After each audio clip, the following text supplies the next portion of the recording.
गांव के किनारे स्थित एक पुराने हवेली में एक अनोखी घटना हुई। हवेली में रहने वाले लोग अपने अद्भुत अनुभवों के बारे में सुनाते थे, लेकिन किसी को यकीन नहीं होता था। एक रात जब हवेली की आवाजों में खामोशी छाई हुई थी, तभी एक अजीब सी चीख आई। लोगों ने यह सुना कि कोई लड़की रो रही है। सबके रूप रंग बदल गए, पर कोई भी बाहर नहीं जा सका।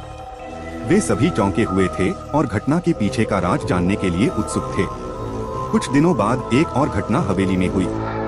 लोगों ने सुना कि रात के समय वहां किसी की चीखें आ रही हैं। लेकिन जब कोई बाहर जाकर देखता तो वहां कोई नहीं होता। सभी डरे हुए थे, क्योंकि उन्हें यह समझ नहीं आ रहा था कि यह सब कैसे हो रहा है। एक रात एक जवान लड़का हवेली में अकेले घूम रहा था। उसने अंधेरे में घूमते हुए एक पुरानी किताब खोजी। जब उसने किताब खोली तो उसने एक खास ताला देखा। उसने ताला खोला और किताब पढ़ने लगा। किताब में लिखा था कि यह हवेली एक पुराने राजा के बेटे की पुरानी समाधि है, जिसकी आत्मा अब भी यहाँ मौजूद है।